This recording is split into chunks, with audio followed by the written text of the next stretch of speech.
Isang baog na milyonaryo ang nagpasya na ampunin ang isang batang babae mula sa isang mahirap na pamilya. Kinabukasan ng kanyang pagdating sa mansyon, habang pinagmamasdan siya, nataranta ang milyonaryo at tuluyang nawalan ng malay nang madiskubre ang isang nunal sa bata. Ito ang parehong marka na taglay ng lahat sa kanyang pamilya sa loob ng maraming henerasyon. Ang mainit na sikat ng araw sa Batangas City ay nagbibigay liwanag sa makulay na hardin ng konserbatoryo ng musika. Sa gitna ng kaingayan ng mga sasakyan at mga tindahan sa labas, ang musika mula sa loob ng lumang gusali ay parang pumupunta sa ibang dimensyon. Si Ligaya Domingo, ang pinakabatang propesor sa konserbatoryo, ay nakaupo sa harap ng kanyang paborito na grand piano. Ang kanyang mapuputing daliri ay sumasayaw sa itim at puting case habang ang awiting Lihim na Pangako ay lumalabas mula sa malalim na bahagi ng kanyang puso. Ang awit na ito, na kanyang isinulat noong ipinanganak ang kanyang anak na babae, ay naglalaman ng mga nota ng galak at pag-asa na naramdaman niya noon. Ngunit ngayon, 12 taon na ang nakalipas, may halong kalungkutan sa bawat nota habang tinutugtog niya ito. Ang kanyang anak na si Amihan, na ipinanganak sa isang mainit na araw ng Mayo, ay nawala sa kanilang buhay noong siya ay isang sanggol pa lamang. Kahit na naghiwalay sila ng kanyang dating asawa na si Miguel, hindi nila natigil ang paghahanap sa kanilang anak. Ngunit unti-unti, natutunang tanggapin ni Ligaya na ang musika lamang ang tanging koneksyon niya sa alaala ng kanyang anak. Maganda pa rin ang iyong tugtog, Ligaya, sabi ng isang matandang babae na pumasok sa silid. Si Mang Sebio, ang tagapangalaga ng konserbatoryo, ay may matamis na ngiti sa kanyang mukha. Pero mapapansin ko pa rin ang lungkot sa likod ng mga nota. Tumigil sa pagtugtog si Ligaya at mumiti ng bahagya. Hindi ko maiwasang isipin kung saan siya ngayon, Mang Sebio. 12 taon na. Malamang ay nagdadalaga na siya. Huwag mawalan ng pag-asa. Ang tadhana ay may paraan ng pagbabalik ng mga nawalang bagay, sagot ng matanda habang nilalagay ang kamay sa balikat ni Ligaya. May klase ka pa mamaya, di ba? Tumango si Ligaya at tumingin sa kanyang relo. Na pala. May bagong estudyante ako na darating ngayong hapon. Anak daw ng isang kilalang negosyante dito sa Batangas. Sa kabilang panig ng lungsod, sa isang modernong opisina na nasa taas ng gusali ng Reyes Corporation, si Miguel Reyes ay nakatingin sa bintana na nagpapakita ng magandang tanawin ng Batangas Bay. Ang mga barko at bangka ay parang mga laruan mula sa kanyang kinatatayuan, maliit at walang halaga kumpara sa malalaking problema na bumabagabag sa kanyang isipan. Ang mga papeles para sa bagong proyekto sa Mindoro ay handa na para sa iyong lagda, sabi ni Eduardo Villanueva, ang pinansyal na direktor ng kumpanya, habang inilalagay ang isang makapal na folder sa mesa ni Miguel. Kinakailangan nating simulan ito sa susunod na buwan kung gusto nating makumpleto ito bago matapos ang taon. Tumango si Miguel pero hindi tumingin sa mga papeles. Nagpa-schedule ka na ba ng appointment ko sa konserbatoryo? Nangako ako sa Tia Rosario na tutulungan ko sa paghanap ng bagong piano para sa kanyang fundraising event. Nakapagpa-schedule na ako. Mamayang 3:00 ng hapon. May appointment ka sa profesor na si NJ Domingo. Natigilan si Miguel at biglang bumaling kay Eduardo. Domingo. Ligaya Domingo. Siya raw ang pinakamahusay na piano instructor sa konserbatoryo. Bakit? Kilala mo ba siya? Hindi sumagot si Miguel. Tumingin siya ulit sa bintana sa malayo. Ang pangalan ni Ligaya ay nagdala ng maraming alaala, masasaya at masakit. Siya ang kanyang dating asawa, ang ina ng kanyang nawawalang anak, ang babae na minsan niyang minahal ng buong puso. Si Ligaya ay bahagi ng aking nakaraan, sagot niya, ang kanyang boses ay halos pabulong. Hindi ko inaasahan na makikita ko siya ulit, lalo na dito sa Batangas. Samantala, sa isang maliit na tindahan ng mga instrumento sa gitna ng Batangas City, isang batang babae na may magandang buhok at matalinong mga mata ay masigasig na nagpupunas ng isang lumang violin. Si Marikit Salazar, 12 taong gulang, ay nakatira sa maliit na kwarto sa likod ng tindahan kasama ang kanyang Tia Teresa, ang may-ari ng tindahan. Marikit, tapos ka na ba dyan? Kailangan nating ihanda ang mga bagong sheet music para sa mga estudyante ng konserbatoryo, tawag ni Teresa mula sa harap ng tindahan. Sandali na lang po, Tia, sagot ni Marikit habang inilalagay ang huling polish sa violin. Maganda na po siya ngayon. Tumingin si Marikit sa maliit na markang hugis buwan sa kanyang kanang pulso, isang birthmark na nasa kanya mula pagkabata. Minsan ay sinabi sa kanya ni Tia Teresa na espesyal ang markang iyon, na senyales ito ng kanyang talento sa musika. At totoo naman, si Marikit ay may natural na kakayahan sa violin at piano. Kinuha niya ang violin at nagsimulang tumugtog ng isang awit na laging nasa kanyang isipan, isang awit na hindi niya matandaan kung saan niya natutunan pero parang bahagi na ng kanyang pagkatao. Hindi niya alam na ang awit na ito, ang Ilihim na Pangako, ay ang parehong awit na tinutugtog ni Ligaya sa konserbatoryo. Sa paglipas ng mga oras, naglakad si Miguel patungo sa konserbatoryo, ang kanyang mga hakbang ay mabigat habang papalapit siya sa gusali. Paano niya haharapin ang babaeng iniwan niya 12 taon na ang nakalipas? Ang babaeng nagdusa ng marami dahil sa pagkawala ng kanilang anak. Ang babaeng hindi pa rin niya nakakalimutan kahit na sinubukan niya. Habang papalapit siya sa konserbatoryo, narinig niya ang isang pamilyar na melodya. Tumigil siya sa kanyang paglalakad at nakinig. Ang Ilihim na Pangako, ang awit na isinulat ni Ligaya para sa kanilang anak. Pero hindi ito nanggagaling sa konserbatoryo. Sinundan niya ang musika hanggang sa isang maliit na tindahan sa kanto. Sa labas, isang batang babae ang tumutugtog ng violin, ang kanyang mga daliri ay sumasayaw sa mga string na parang isang profesional. Natigilan si Miguel. May kakaiba sa batang ito. Hindi lamang ang musika na kanyang tinutugtog, kundi ang paraan ng kanyang pagtugtog, parang kamukha ito ng estilo ni Ligaya noong bata pa siya. At nang mapansin niya ang maliit na markang hugis buwan sa pulso ng bata, halos tumigil ang kanyang puso sa pagtibok. Maganda ang tugtog mo, sabi niya sa bata nang matapos ang awit. Tumingin ang bata sa kanya at mumiti. Salamat po. Paborito ko po kasi ang awit na yan, kahit hindi ko alam kung saan ko ito natutunan. Anong pangalan mo? Tanong ni Miguel, sinusubukang kontrolin ang kilig at takot na nadarama niya. Marikit po. Marikit Salazar. Sa loob ng konserbatoryo, tumingin si Ligaya sa relo. 3:00 na at wala pa ang kanyang appointment. Habang naghihintay siya, nagsimula siyang tumugtog ng Ilihim na Pangako. Muli, hindi niya namamalayan na ang kapalaran ay nagsimula ng magbuo ng mga naputol na ugnayan ng kanyang pamilya. Hindi makapaniwala si Miguel sa nakikita niya. Ang batang ito, si Marikit, ay tumutugtog ng Ilihim na Pangako, na parabang ito ay bahagi ng kanyang kaluluwa. At ang marka sa kanyang pulso, ang maliit na hugis buwan na kapareho ng sa kanyang pamilya, kapareho ng sa kanyang nawalang anak. Marikit, sino ang nagturo sa iyo ng awit na yan? Tanong ni Miguel, sinusubukang panatilihing kalmado ang kanyang boses. Wala po, sagot ni Marikit, inaayos ang violin sa kanyang balikat. Parang lagi na lang po itong nasa isip ko. Kahit noong bata pa ako, kaya ko na itong tugtugin. Sa pagkakataong iyon, lumabas mula sa tindahan si Teresa Salazar, isang magandang babae na nasa kanyang 50 taon. Nakita niya si Miguel na nakikipag-usap kay Marikit at agad na lumapit. Magandang hapon po. Ako si Teresa, tiyahin ni Marikit. May kailangan po ba kayo? Tanong niya, bahagyang nakatago ang pag-aalala sa kanyang tinig. Magandang hapon. Ako si Miguel Reyes, pakilala niya, napansin ang biglang pagbabago ng ekspresyon ni Teresa nang marinig ang kanyang apelyido. Napakahusay pong tumugtog ni Marikit. Ang awit na yan napaka-espesyal nito sa akin. Tumingin si Teresa mula kay Miguel patungo kay Marikit, pagkatapos ay muling bumalik kay Miguel. Bakit hindi po kayo pumasok sa loob? Pwede tayong mag-usap habang nagsisilbi ako ng tsaa. Sa loob ng tindahan, umupo si Miguel sa isang lumang upuan. Ang kanyang mga mata ay hindi maalis kay Marikit na nagpatuloy sa pagtugtog, ngayon naman ay sa isang lumang piano na nasa sulok ng tindahan. Iyan ang paborito niyang instrumento, paliwanag ni Teresa habang naglalagay ng mainit na tsaa sa tasa ni Miguel. Mula noong araw na natuklasan niya ang piano sa edad na 5, hindi na siya naghiwalay dito.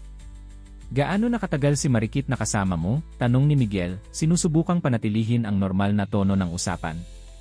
May sandaling tumahimik si Teresa, na parang nag-isip kung ano ang sasabihin. 7 taon na. Nakilala ko siya sa bahay ampunan ng Santa Clara. 5 taon siya noon. Nag-volunteer ako roon bilang music teacher, at nakita ko ang kanyang likas na talento. At bago yon, alam mo ba kung saan siya nanggaling? Umiling si Teresa. Hindi ko alam ang buong kwento.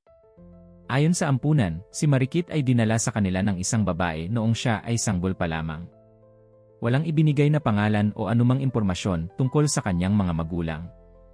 Napatigil si Miguel sa pag-inom ng kanyang tsaa. May dala ba siyang anumang bagay? Kahit ano. Mayroon siyang isang maliit na medalyon, sagot ni Teresa, inabot ang isang maliit na kahon sa ibabaw ng estante. Ito ay nasa kanya noong dinala siya sa ampunan. Kinuha ni Teresa ang isang lumang medalyon na gawa sa pilak mula sa kahon at inabot ito kay Miguel. Sa harap nito ay may nakaukit na disenyo ng buwan at bituin, at sa likod ay may nakasulat, para sa aming amihan, anak ng aming puso. Napahawak si Miguel sa medalyon, ang kanyang mga kamay ay nanginginig.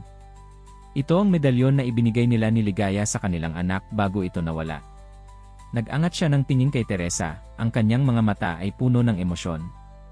Teresa, kailangan kong sabihin sa iyo ang isang bagay na napaka-importante. Si Marikit. May posibilidad na siya ang aking nawalang anak. Sa konservatoryo, si Ligaya ay nagsimulang mag-alala. 4:00 na ng hapon at wala pa rin ang kanyang appointment. Isinara niya ang piano at nagsimulang mag-empake ng kanyang mga gamit nang biglang tumunog ang kanyang cellphone. Hello, sagot niya. Ligaya, ang pamilyar na boses ni Miguel ang sumagot, halatang may emosyon. Kailangan mong pumunta dito ngayon din sa Music Haven, ang tindahan ng instrumento sa Rizal Avenue. Miguel, ikaw ba talaga yan? Anong nangyayari? Dapat magkita tayo sa konservatoryo. Ligaya, pakiusap. Nahanap ko siya. Nanigas si Ligaya sa kanyang kinatatayuan. Sino? Si Amihan. Nahanap ko ang ating anak. Napaupo si Ligaya, ang kanyang mga tuhod ay nanghina. Paano? Saan? Sigurado ka ba? Hindi ako sigurado ng 100%, pero may batang babae dito na tumutugtog ng lihim na pangako. May marka siya sa pulso at may dalang medalyon, ang medalyon na ibinigay natin kay Amihan. Hintayin mo ako, ang tanging nasabi ni Ligaya bago ibinaba ang telepono at nagmadaling lumabas ng konservatoryo. Sa loob ng ilang minuto, nakarating si Ligaya sa Music Haven, hinal at nanlalaki ang mga mata. Nang pumasok siya sa tindahan, natigilan siya. Sa sulok, sa harap ng piano, nakaupo si Marikit, tumutugtog ng ilihim na pangako na may ganap na kagalingan at damdamin. Lumapit si Ligaya, ang bawat hakbang ay parang isang panaginip. Ang awit na yan, sabi niya ng mahina. Sino ang nagturo sa iyo niyan? Tumigil si Marikit sa pagtugtog at lumingon. Wala po. Lagi ko na lang pong alam ang awit na ito. Parang ito ay nasa akin na noon pa. Nakita ni Ligaya ang medalyon na nakasabit sa leeg ng bata at ang marka sa kanyang pulso. Napaluha siya at dahan-dahang lumapit, nag-aatubiling hawakan ang bata sa takot na baka mawala ito muli.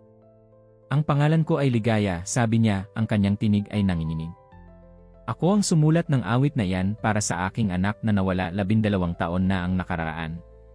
Tumingin si Marikit sa kanya, pagkatapos kay Miguel na nakatayo sa tabi ni Teresa, at pagkatapos ay muli kay Ligaya. May pagtataka sa kanyang mga mata, pero may bahid din ng pagkilala, na parang ang kanyang kaluluwa ay nakikilala ang isang matagal nang nakalimutang bahagi ng sarili. Maaari ko bang makita ang medalyon? Tanong ni Ligaya. Inabot ni Marikit ang medalyon mula sa kanyang leeg at ibinigay kay Ligaya. Binuksan ni Ligaya ang medalyon at nakita ang maliit na larawan sa loob, siya at si Miguel na may hawak na sanggol. Ang pangalan niya ay Amihan, sabi ni Miguel, lumapit sa kanila. Anak namin ni Ligaya.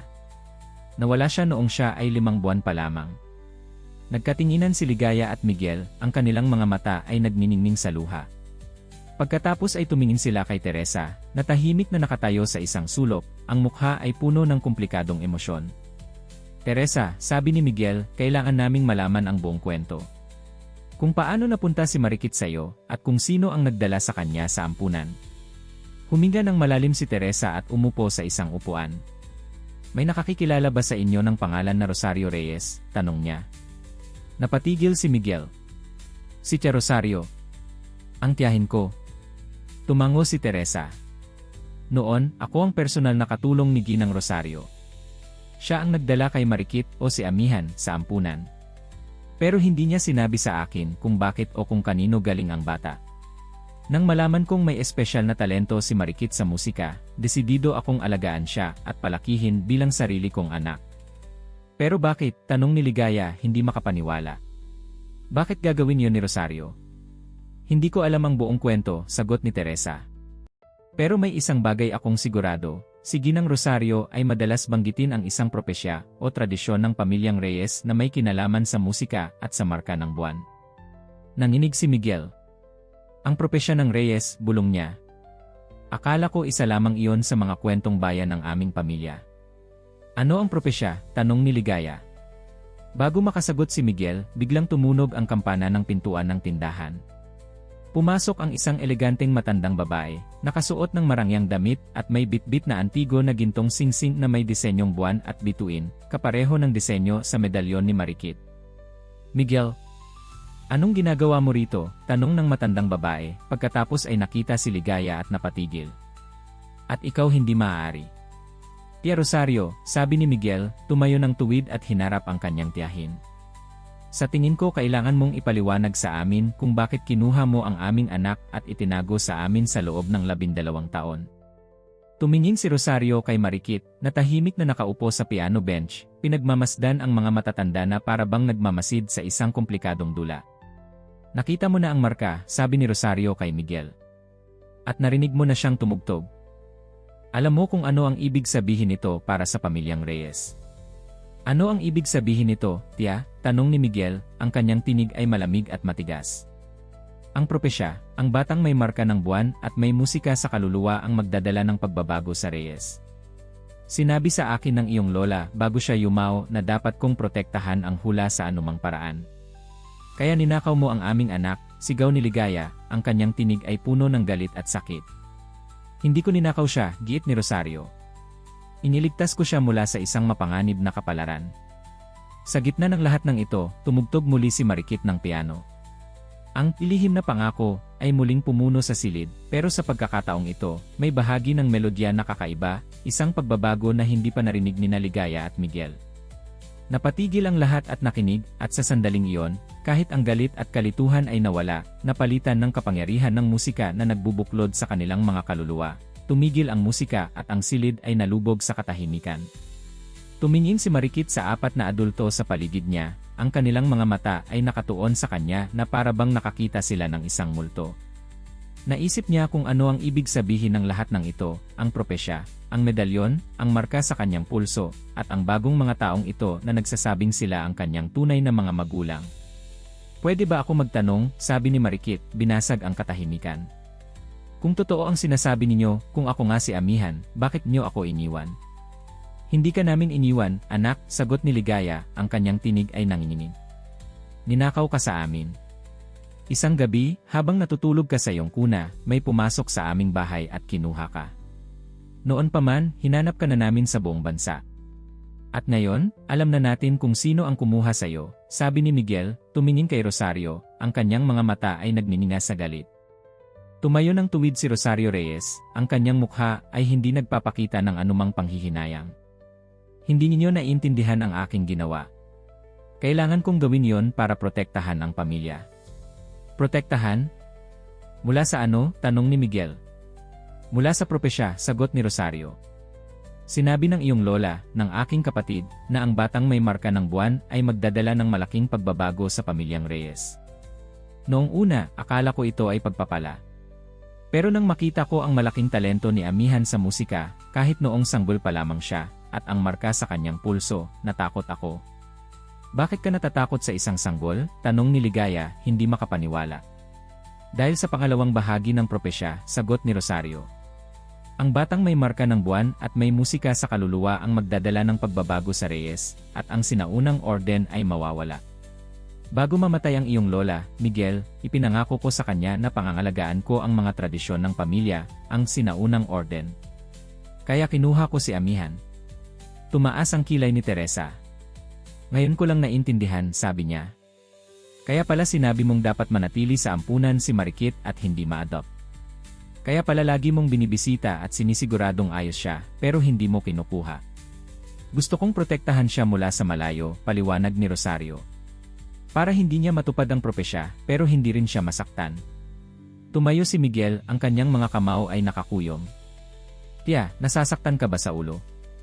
Paano mo nasabing pinoprotektahan mo siya habang tinanggal mo siya sa kanyang tunay na pamilya? Paano mo nasabing pinoprotektahan mo ang pamilya habang pinaghihiwalay mo kami? Hindi mo naiintindihan ang responsibilidad na dala ng pagiging tagapangalaga ng tradisyon ng pamilyang Reyes, sagot ni Rosario. Ang korporasyon, ang negosyo, ang impluwensya natin sa Batangas, lahat ng ito ay nakasalalay sa pagpapanatili ng tradisyon. Ang sinaunang orden. Anong sinaunang orden? Tanong ni Ligaya. Ano ba itong tradisyon na mas mahalaga pa sa buhay ng isang bata, sa kaligayahan ng isang pamilya? Bago makasagot si Rosario, nagsalita si Marikit, ang kanyang tinig ay tahimik pero matatag. Ang medalyon ko, ibig sabihin, ang medalyon ni Amihan, may nakasulat sa likod, para sa aming Amihan, anak ng aming puso. Pero sa loob nito, may nakaukit na iba pa. Binuksan niya ang medalyon at itinaas ito para makita ng lahat. Sa loob, may maliit na nakaukit, ang musika ay magbubuklod sa puso. Napatigil si Rosario nang makita ang nakaukit na mensahe. Saan galing yan? Hindi ko nakita yan noon. Hindi mo talaga nakita kasi hindi mo binuksan ang medalyon, sagot ni Teresa. Baka takot kang makakita ng larawan sa loob. O baka alam mo na ang nakaukit na mensahe ay tumutulig sa iyong sinasabi, dagdag ni Miguel. Ang musika ay magbubuklod sa puso. Hindi maghihiwalay. Ano man ang mga dahilan mo, Rosario, hindi mo na maibabalik ang 12 taon na ninakaw mo sa amin, sabi ni Ligaya, ang kanyang tinig ay puno ng emosyon. Pero ngayon, gusto kong makilala ang aking anak, ang aming anak. Lumapit si Ligaya kay Marikit at dahan-dahang inilahad ang kanyang kamay. Maaari ba kitang yakapin, Marikit? Oh. Amihan. Tumingin si Marikit kay Teresa, na tumango sa kanya na may malungkot pero matamis na ngiti. Dahan-dahang tumayo si Marikit at lumapit kay Ligaya, ang kanyang mga mata ay puno ng pagtataka at pag-asa. Pwede mo akong tawaging Marikit, sabi niya. Iyon ang pangalan na kilala ko.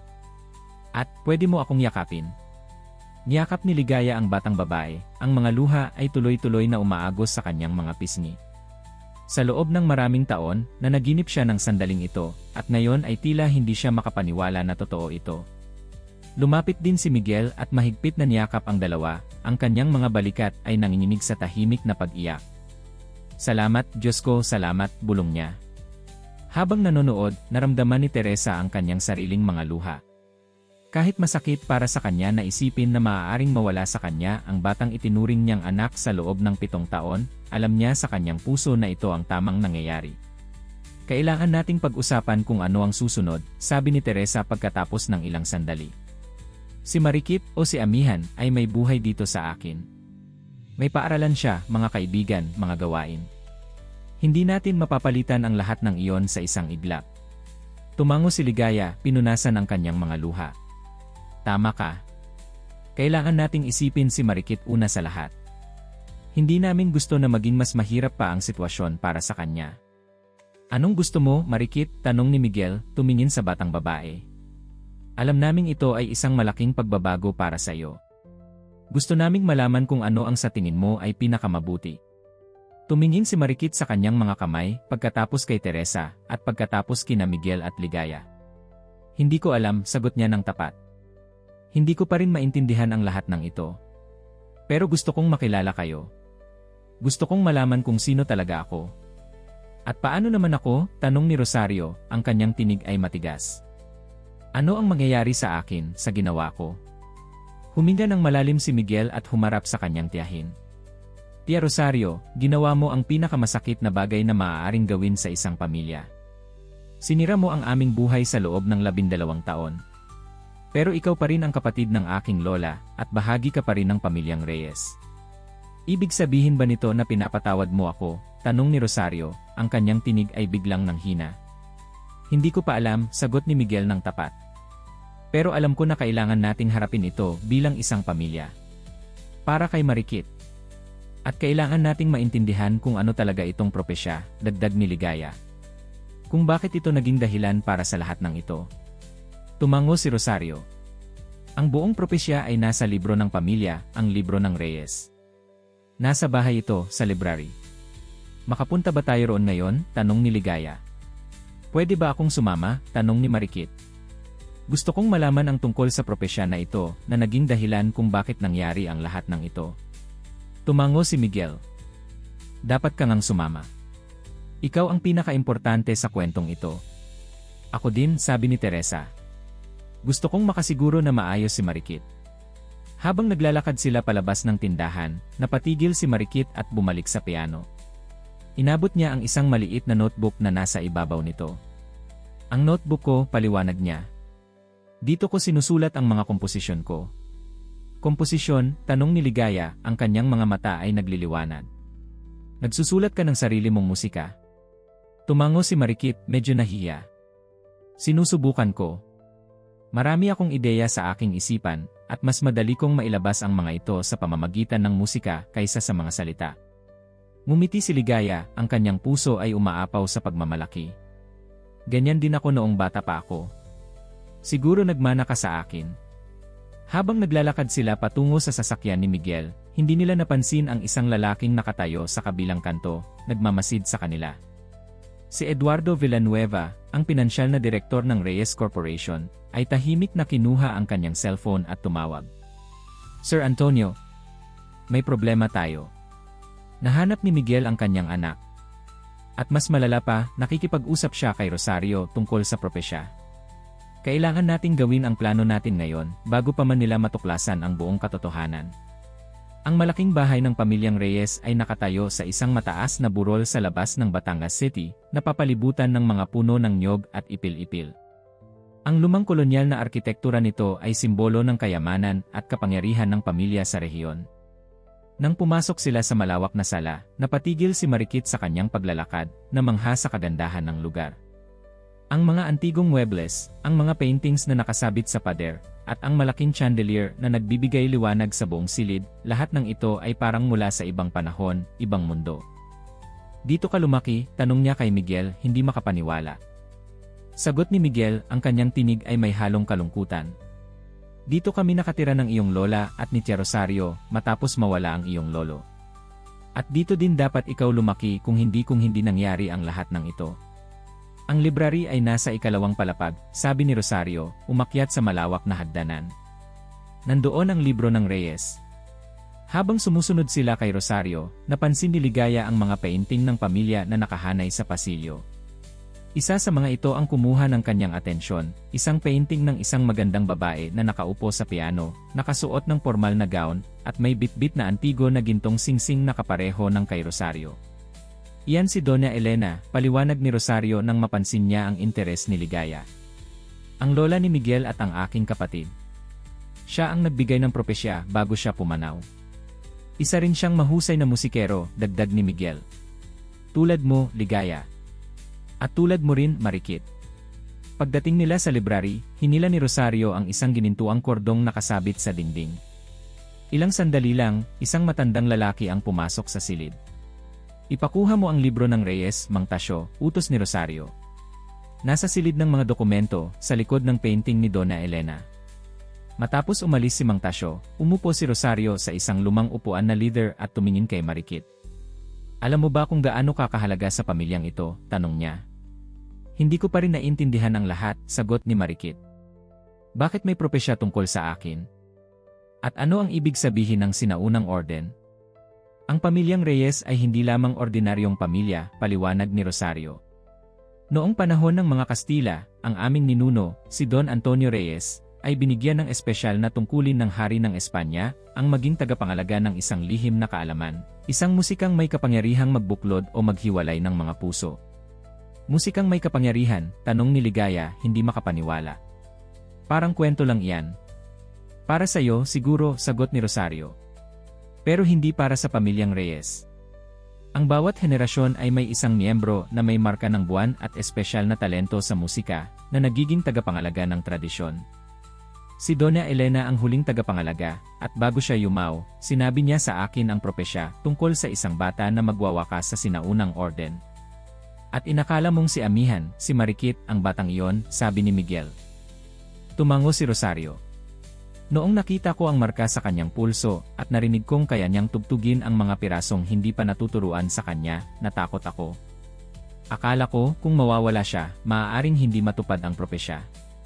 Bumalik si Mang Tasyo, dala ang isang malapit na lumang aklat na balot ng pulang katad, at may gintong letra sa harap, El Libro de los Reyes, ang libro ng Reyes. Inilapag niya ito sa mesa at umalis ng tahimik. Lumapit si Rosario at dahan-dahang binuksan ang aklat.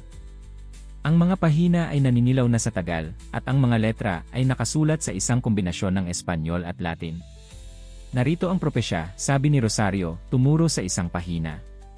La niña con la marca de la luna na el amsica en su alma traer cambios a los reyes, la el orden antiguo se desvanecer. Ang batang babae na may marka ng buwan at musika sa kanyang kaluluwa ay magdadala ng pagbabago sa mga reyes, at ang sinaunang orden ay mawawala. Pero may kasunod pa, sabi ni Miguel, nakatingin sa aklat. Rosario, hindi mo binasa ang buong propesya. Ano ang kasunod? Tanong ni Ligaya, lumapit para makita ang pahina. La de las cenizas del pasado, nacer una nueva armona, na poderosa que cualquier tradición, basang malakas ni Miguel. At mula sa mga abo ng nakaraan, isisilang ang isang bagong harmonya, mas makapangyarihan kaysa sa anumang tradisyon. Natahimik silang lahat, iniisip ang kahulugan ng mga salitang ito.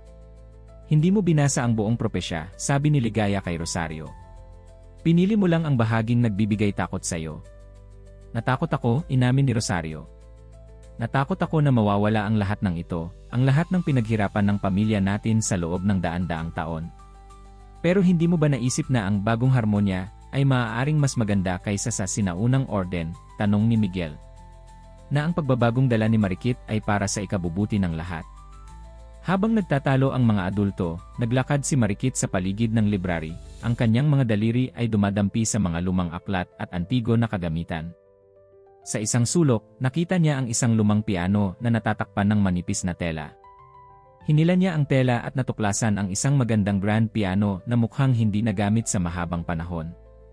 Iyan ang piano ni Donna Elena, sabi ni Rosario nang mapansin niya si Marikit. Hindi na nagamit yan mula nang pumanaw siya. Dahan-dahang naupo si Marikit sa piano bench at inilagay ang kanyang mga daliri sa mga case. Kahit hindi pa niya tinutugtog, parang may kuryenteng dumaloy mula sa piano papunta sa kanyang mga daliri. Pwede ko bang tugtugin? Tanong niya. Tumango si Rosario pagkatapos ng ilang sandali ng pag-aalinlangan. Nagsimulang tumugtog si Marikit at ang melodya na lumabas ay hindi pamilyar kay Ligaya o Miguel. Hindi ito ang ilihim na pangako, kundi isang mas lumang awit, isang melodyang parang galing sa ibang panahon. Napansin nilang nagulat si Rosario, ang kanyang mukha ay namutla. Ang tugtugin ng Reyes, bulong ni Rosario. Paano mo nalaman ang awit na yan? Hindi ko iyan narinig sa loob ng 40 taon, mula nang huli itong tugtugin ni Donna Elena.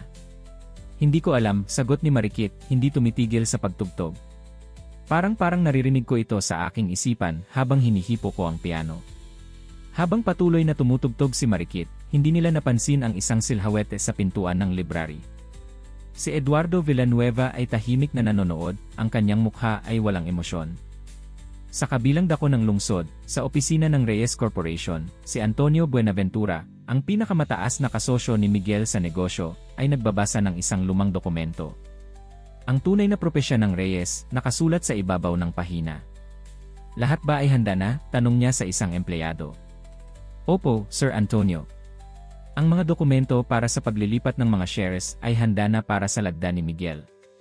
Kailangan lang nating makumbinsi siyang pirmahan ang mga ito bago niya mabasa ang tunay na propesya. At ang tungkol kay Rosario. Nasa bahay siya ngayon, kasama si Miguel at ang batang babae. Si Eduardo ay nagbabantay sa kanila. Tumango si Antonio at tumingin sa bintana. 7 henerasyon na, pinoprotektahan natin ang lihim ng pamilyang Reyes.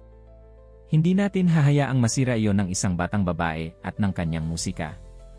Sa library, nahinto si Marikit sa pagtugtog nang bigla niyang mapansin ang isang kakaibang tunog mula sa piano. Tumingin siya sa loob at nakakita ng isang maliit na compartment sa ilalim ng keyboard. Dahan-dahan niyang binuksan ito at nakita ang isang lumang piraso ng papel, isang sheet music na mukhang daan-daang taon na ang tanda.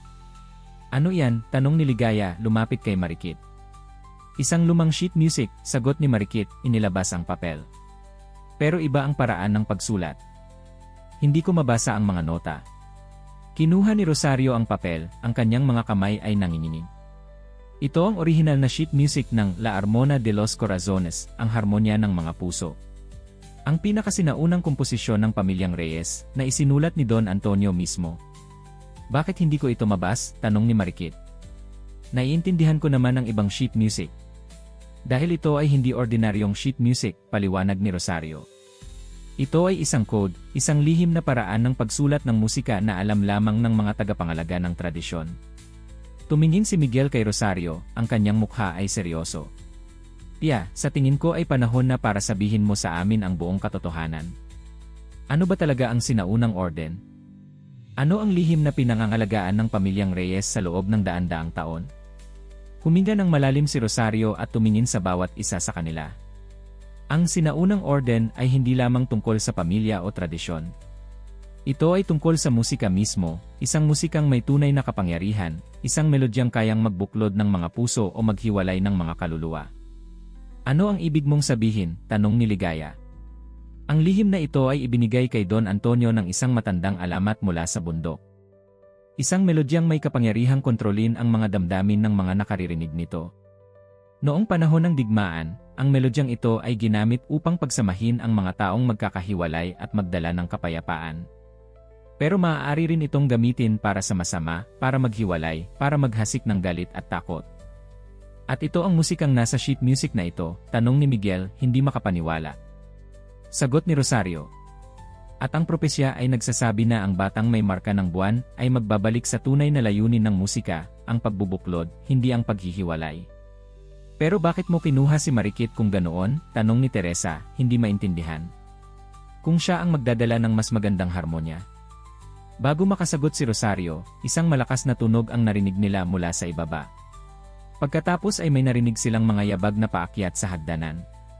Miguel, tawag ni Eduardo, pumasok sa library. Kailangan mong bumalik sa opisina ngayon, din may emergency sa korporasyon. Si Antonio ay naghihintay. Anong emergency? Tanong ni Miguel, nagtataka. May problema sa mga kontrata sa Mindoro Project. Kailangan mong pirmahan ang mga bagong dokumento bago mag-alas 5 o mawawala ang buong proyekto. Hindi ako makaalis ngayon, sagot ni Miguel. May mas importanteng bagay kami dito. Ano ang mas mahalaga kaysa sa negosyo ng pamilya? Putol ni Eduardo, ang kanyang tinig ay medyo matigas. Ang negosyong pinagsikapan ng iyong mga ninuno sa loob ng daan-daang taon. Napaisip si Miguel, nakatingin kay Marikit, kay Ligaya, at pagkatapos kay Rosario. Tama ka, Eduardo. Ang pamilya ang mas mahalaga. Kaya hindi ako alis dito ngayon. Natigilan si Eduardo, ang kanyang mukha ay biglang nagbago. Miguel, hindi mo naintindihan. Hindi, ikaw ang hindi nakakaintindi, putol ni Miguel. Bakit kayo lahat sobrang desperado na ilayo ako sa bahay na ito ngayon? Bakit ngayon, pagkatapos naming mahanap si Marikit at matuklasan ang lihim ng propesya? Nakita nilang nagkatinginan si Eduardo at Rosario, at sa sandaling iyon, naintindihan ni Miguel na may mas malaking lihim pa na hindi niya alam. Tia, ano pa ang hindi mo sinasabi sa akin? Tanong ni Miguel, lumapit kay Rosario. Bago makasagot si Rosario, biglang nagsimulang tumugtog si Marikit sa piano. Pero sa pagkakataong ito, hindi ito ang tugtugin ng Reyes o ang ilihim na pangako. Ito ay isang bagong melodya, isang komposisyon na parang kombinasyon ng dalawa, pero may sariling pagkakakilanlan. At habang tumutugtog siya, nagsimulang maglaho ang tensyon sa silid. Ang galit sa mukha ni Miguel, ang takot sa mga mata ni Rosario, ang pag-aalinlangan ni Ligaya at Teresa, lahat ng ito ay unti-unting napalitan ng isang matahimik na pakiramdam ng pagkakaunawaan. Ang musika ni Marikit ay lumutang sa buong silid, humahalo sa hangin na parang isang mahiwagang ulap. Habang tumutugtog siya, isang kakaibang pakiramdam ang bumalot sa kanilang lahat, isang kombinasyon ng kapayapaan, pag-unawa, at pagkakaugnay-ugnay na hindi nila naranasan noon. Ano ang tawag sa komposisyong iyan? Tanong ni Ligaya, ang kanyang tinig ay halos pabulong. Wala pa siyang pangalan, sagot ni Marikit, hindi tumigil sa pagtugtog. Kagagawa ko lang nito habang nakikinig ako sa inyo. Parang kombinasyon ng tugtugin ng Reyes at lihim na pangako. Bagong harmonya, bulong ni Rosario, ang kanyang mga mata ay malaki sa pagkamangha. Iyon ang sinasabi ng propesya, isisilang ang isang bagong harmonya, mas makapangyarihan kaysa sa anumang tradisyon. Mula sa kanyang kinatatayuan sa pintuan, napansin nilang namutla si Eduardo. Miguel, kailangan mong bumalik sa opisina. Si Antonio ay maaaring maghintay, putol ni Miguel, ang kanyang tinig ay matatag. May mas importanteng bagay tayong dapat talakayin dito. Bakit mo sinubukang ilayo ako sa bahay na ito ngayon, Eduardo? Anong lihim ang sinusubukan niyong itago sa akin, ni Antonio, at marahil pati ni Tia Rosario? Nagkatinginan sina Eduardo at Rosario, isang maikling sandali ng pagkakaintindihan ang dumaan sa kanilang mga mata. Sabihin mo sa kanya, Rosario, sabi ni Eduardo pagkatapos ng mahabang katahimikan. Dapat niyang malaman ang katotohanan bago pa man mahanap ni Antonio ang mga nawawalang dokumento. Huminga ng malalim si Rosario at umupo muli. Miguel, ang propesyang binasa ko sa iyo kanina, hindi iyon ang buong propesya. Hindi rin iyon ang orihinal. Ano ang ibig mong sabihin? Tanong ni Miguel. Ang tunay na propesya ni Donna Elena ay mas mahaba at mas detalyado. Hindi lamang ito tungkol sa batang may marka ng buwan na magdadala ng pagbabago. Binanggit din niya ang isang tagapagmana ng musika at negosyo, isang taong dapat makinig sa kanyang puso kaysa sa kanyang ambisyon. At sino ang taong iyon? Tanong ni Miguel. Ikaw, Miguel, sagot ni Rosario. Ikaw ang tinutukoy na tagapagmana ng musika at negosyo. Sinabi ng propesya na kapag natagpuan mo ang iyong nawala, dapat mong ibalik ang musika sa kanyang tunay na layunin, ang pagbubuklod ng mga puso, hindi ang paggamit nito para sa kapangyarihan o kayamanan. Hindi ko maintindihan, sabi ni Miguel. Paano ko nagamit ang musika para sa kapangyarihan? Hindi ikaw, sagot ni Rosario. Kundi si Antonio at ang kanyang pamilya bago pa siya. Ang pamilyang Buenaventura ay matagal ng kasosyo ng pamilyang Reyes sa negosyo, pero lagi silang nasa anino ng mga Reyes. Natuklasan nila ang kapangyarihan ng musika at ginagamit nila ito sa mga negosasyon, kontrata, at pakikipag-ugnayan sa mga kliyente. Ginagamit nila ang musika para manipulahin ang mga tao, tanong ni Ligaya, hindi makapaniwala. Hindi direkta, paliwanag ni Rosario. Pero sa mga events, meetings, at mahahalagang okasyon, lagi silang nagpapatugtog ng mga piyesa na hango sa La Armona de los Corazones, na sobli nag-impluensya sa mood at desisyon ng mga tao. Si Antonio mismo ay dalubhasa sa paggamit nito. Kaya pala lagi siyang may live orchestra sa mga product launch at contract signing, sabi ni Miguel, unti-unting nauunawaan. Akala ko eksentriko lang siya, pero sa totoo pala ay ginagamit niya ang lihim na musika para sa kanyang kapakinabangan, kinumpirma ni Rosario. At nang marinig kong buntis si Ligaya, at nalaman kong may espesyal na talento sa musika ang kanyang pamilya, natakot ako. Naisip ko na kung magkakaroon ka ng anak na may likas na talento sa musika, at may marka pa ng buwan, baka magkatotoo ang propesya, at mawala ang kontrol ng pamilyang Buenaventura sa lihim na musika. Kaya ninakaw mo ang aming anak, tanong ni Ligaya, ang kanyang tinig ay nanginginig sa galit. Hindi ako ang kumuha kay Amihan, sagot ni Rosario. Si Antonio ang nagplano noon. Pero ako ang nakaalam at hindi ko pinigilan. Sa halip, nakiusap ako na ilagay si Amihan sa ampunan sa halip na nani. Sa halip na ano, tanong ni Miguel, ang kanyang galit ay tumataas. Sa halip na ipadala siya sa ibang bansa, tulad ng orihinal na plano ni Antonio, sagot ni Rosario, ang kanyang mukha ay puno ng kahihiyan. Gusto kong masiguro na ligtas siya, pero malayo pa rin para hindi matupad ang propesya. At ano ang mangyayari kung matupad ang propesya? Tanong ni Teresa. Ayon sa mga nakasulat, ang musika ay babalik sa mga tunay na tagapangalaga, at ang kaalamang ginamit para sa sariling kapakanan ay mawawala sa mga kamay na nagbalak masama. Ibig sabihin, mawawala ang kontrol ng pamilyang Buenaventura sa lihim na musika, sabi ni Miguel, unti-unting nauunawaan ang sitwasyon. At dahil dito, mawawala rin ang kanilang impluensya at kapangyarihan sa negosyo. Kumpirma ni Rosario. At ngayon, nang malaman ni Antonio na natagpuan mo na si Amihan, si Marikit, alam niyang malapit nang matupad ang propesya. Kaya desperado siyang makuha ang mga shares mo sa kumpanya bago mangyari yon. Ano ang ibig mong sabihin? Tanong ni Miguel. Ang mga emergency documents na gusto niyang papirmahan sa iyo, sagot ni Eduardo. Hindi iyon tungkol sa Mindoro Project. Iyon ay mga papeles para sa paglilipat ng majority shares mo sa kanya. Naplano na niya ito ng matagal, inaantay lang ang tamang pagkakataon. Si Marikit ay patuloy na tumutugtog habang nagaganap ang lahat ng ito, ang kanyang musika ay nagbibigay ng clarity at kapayapaan sa gitna ng gulo at tensyon. Kailangan nating pigilan si Antonio, sabi ni Miguel. Hindi lang para sa ating pamilya, kundi para sa lahat ng taong ginamit niya at ng kanyang pamilya sa pamamagitan ng musika. Paano natin gagawin yon? Tanong ni Teresa. Sa pamamagitan ng musika mismo, sagot ni Ligaya, tumingin kay Marikit na patuloy na tumutugtog. Kung ang propesya ay tama, si Marikit ang susi para ibalik ang musika sa tunay nitong layunin. Ang aking komposisyon, sabi ni Marikit, tumigil sa pagtugtog. Ito ba ang bagong harmonya na binanggit sa propesya? Sa tingin ko, sagot ni Rosario. Ngunit kailangan nating makumpleto ito. Ang isang musikang may kapangyarihang magbuklod ng mga puso, hindi ito maaaring maging simpleng melodya lamang. Kailangan itong maging buong komposisyon. Tutulungan kita, sabi ni Ligaya, umupo sa tabi ni Marikit sa piano bench. Magkasama nating kukumpletuhin ang komposisyon. Pero kailangan natin ng oras, sabi ni Miguel. Si Antonio ay hindi magtatagal bago gumawa ng susunod na hakbang. Magpupunta ako sa opisina, sabi ni Eduardo. Susubukan kong antalahin si Antonio.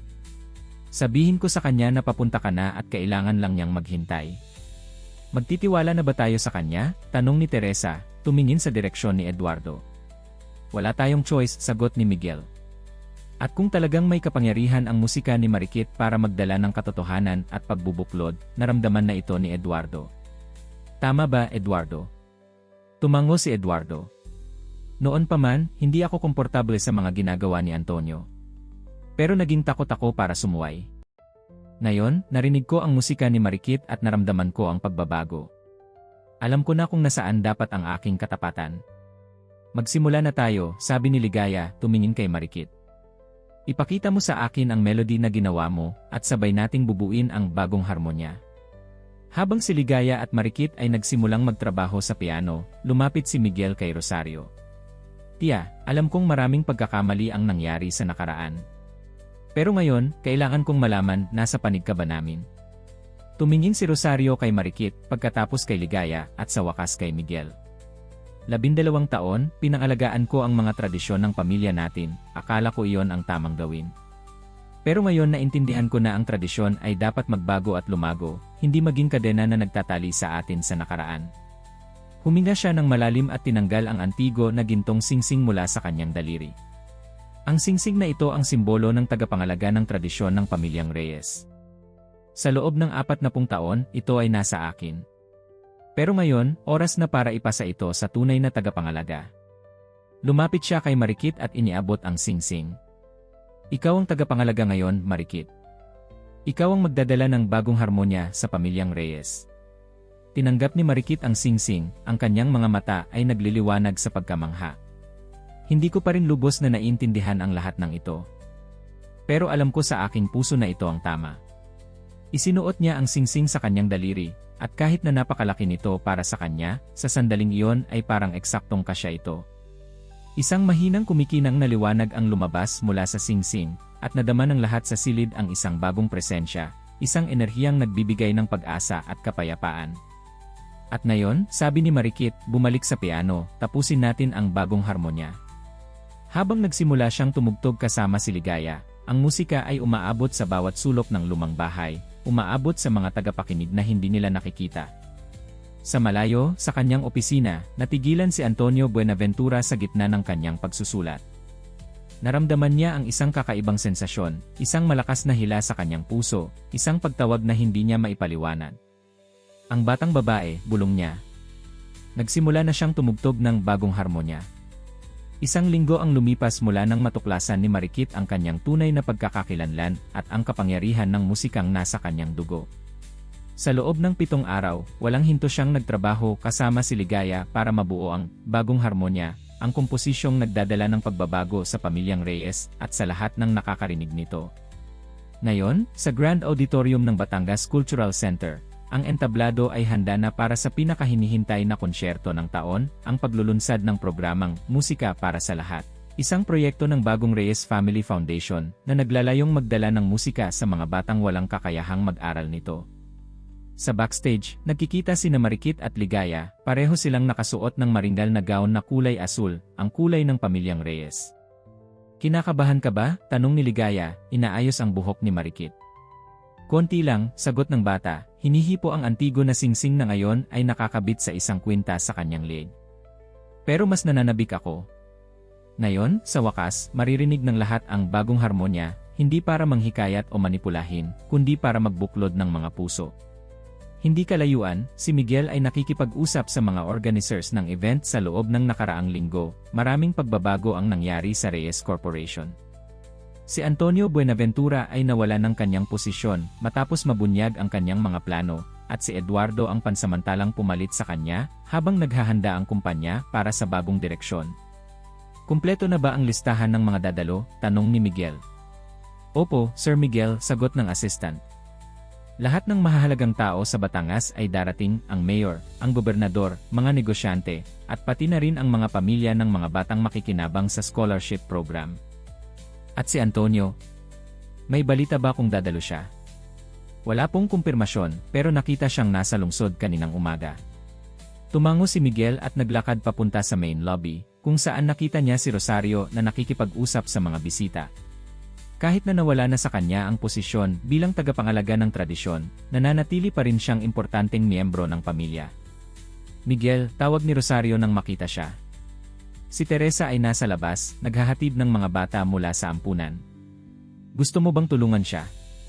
Sa nakaraang linggo, naging malapit sina Teresa at Rosario, nagkakaisa sa kanilang mitiin na tulungan ang mga batang walang pamilya.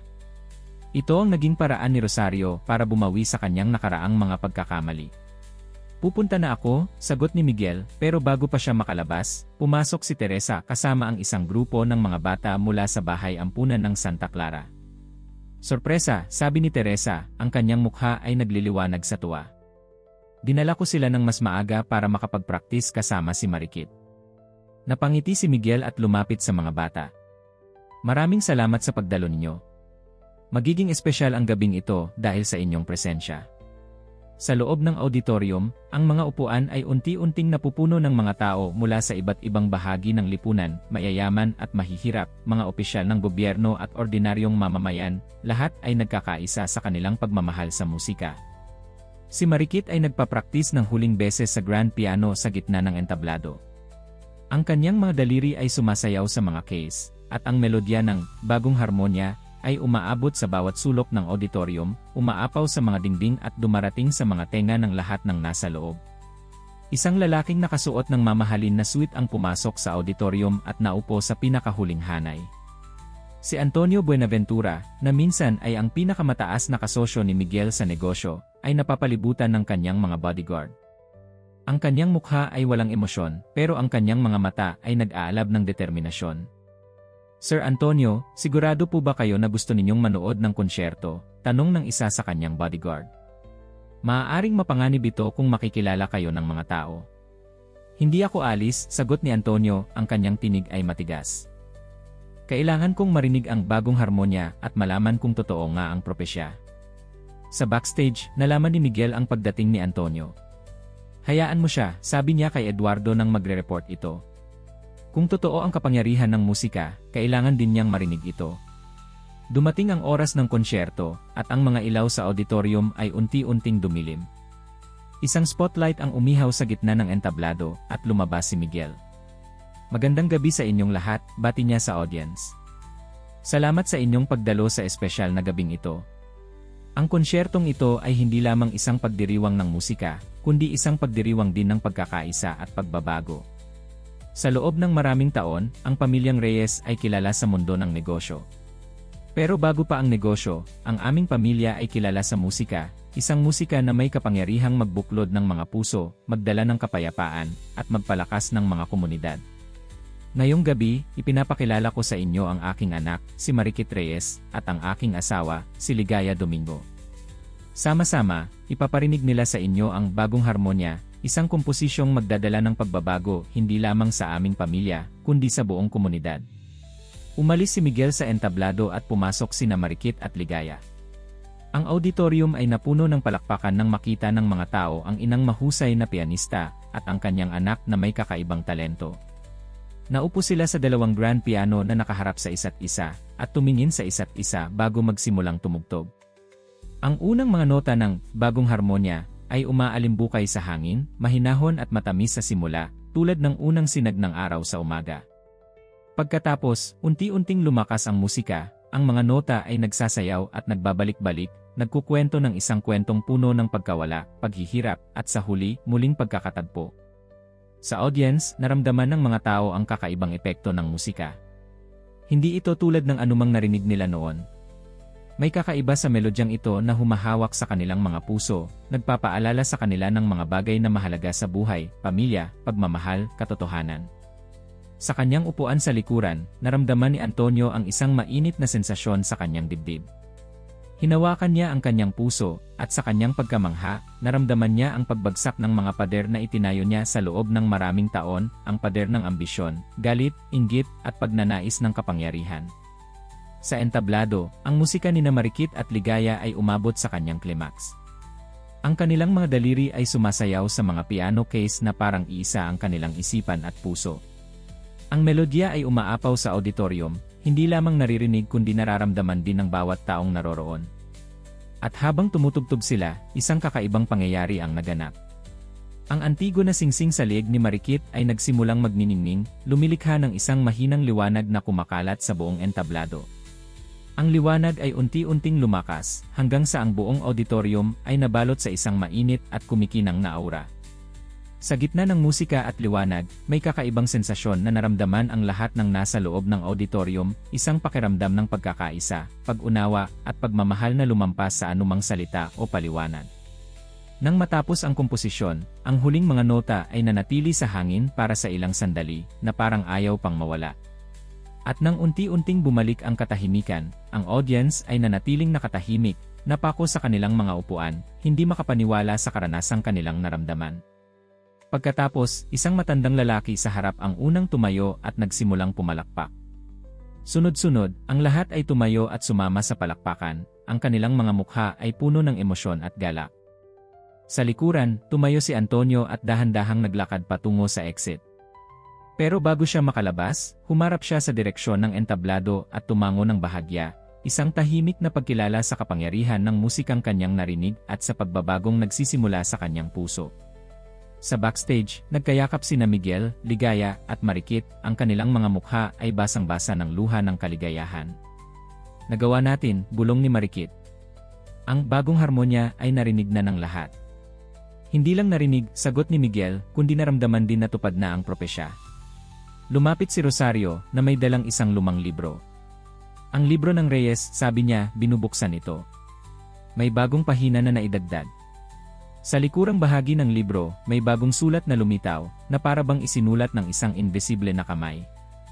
Ang batang may marka ng buwan at musika sa kaluluwa ay nagdala ng pagbabago sa Reyes, at ang sinaunang orden ay nawala. At mula sa mga abo ng nakaraan, isang bagong harmonya ang isinilang, mas makapangyarihan kaysa sa anumang tradisyon, ang harmonya ng mga pusong nagkakaisa sa musika ng pagmamahal at katotohanan. Ilang linggo pagkatapos ng konsyerto, ang buhay ay unti-unting bumalik sa normal, pero isang bagong uri ng normal. Ang pamilyang Reyes Domingo ay nagsimula ng bagong buhay sa lumang bahay ng mga Reyes, na ngayon ay puno ng musika at kaligayahan. Si Marikit ay nag-aaral sa konserbatoryo, kung saan si Ligaya ay nagtuturo. Habang pinananatili niya ang pangalang Marikit, na simbolo ng kanyang paglaking kasama si Teresa, tinanggap din niya ang kanyang tunay na pangalan, Amihan, bilang kanyang second name. Si Teresa ay regular na bisita sa kanilang bahay, at naging mahalagang bahagi ng kanilang pamilya. Ang Reyes Corporation, sa ilalim ng pamumuno ni Miguel at ng bagong Board of Directors, ay nagbago ng kanilang focus. Habang nananatili pa rin silang isang malakas na negosyo, mas binibigyang pansin nila ngayon ang kanilang responsibilidad sa komunidad at ang pagpapalaganap ng musika sa mga batang walang kakayahan. Si Antonio ay umalis ng Batangas at nagtayo ng bagong buhay sa ibang lungsod. Pero bago siya umalis, iniwan niya kay Miguel ang lahat ng dokumento tungkol sa paggamit ng musika para sa manipulasyon, at humingi ng tawad sa kanyang mga nagawa. Sa konservatoryo, regular na nagkakaroon ng recital si Marikit, laging kasama ang kanyang ina. Ang kanilang duet ng Bagong Harmonya ay naging trademark nila, at ang bawat pagkakataong tinutugtog nila ito, may bagong emosyon at kulay na naidadagdag. Isang hapon, habang nagpapraktis sila sa bahay, pumasok si Miguel dala ang isang kahon. "May sorpresa ako para sa'yo, Marikit," sabi niya, inilapag ang kahon sa harap ng bata. Binuksan ni Marikit ang kahon at nakakita ng isang bagong violin, mas maganda at mas mamahalin kaysa sa lumang violin na ginamit niya sa tindahan ni Teresa. "Ito ay galing sa Italy," paliwanag ni Miguel. Isang Stradivarius, isa sa mga pinakamahusay na violin sa mundo. Salamat, Itay, sabi ni Marikit, mahigpit na niyakap ang kanyang ama. Sa simula, mahirap para sa kanya na tawagin siya ng Itay, pero ngayon, lumalabas na ito ng natural, tulad ng musika na laging nasa kanyang puso. May regalo rin ako para sa iyo, sabi ni Ligaya, iniabot ang isang maliit na kahon. Sa loob nito ay isang bagong medalyon, kamukha ng lumang medalyon na dati ay kay Marikit, pero mas bago at mas maganda. Sa harap nito ay nakaukit ang disenyo ng buwan at bituin, at sa likod ay may nakasulat, para sa aming amihan Marikit, ang musika ng aming mga puso. Sa silid ng musika ng bahay ng mga Reyes, ang pamilya ay nagkakaisa sa pamamagitan ng musika, pinapatunayan na ang tunay na kapangyarihan ay hindi nagmumula sa pera o impluensya, kundi sa pagmamahal at pagkakaisa ng pamilya. At sa bawat pagkakataong pinapatugtog nila ang bagong harmonya, ang singsing sa liig ni Marikit ay nagniningning ng bahagya, isang paalala ng propesyang natupad at ng bagong simula para sa pamilyang Reyes. Sa labas ng bahay, ang hangin ay nagdadala ng mga nota ng musika sa buong Batangas, isang patunay na ang pinakamatinding kapangyarihan sa mundo ay ang kapangyarihan ng pag-ibig na ipinapahayag sa pamamagitan ng musika ng puso.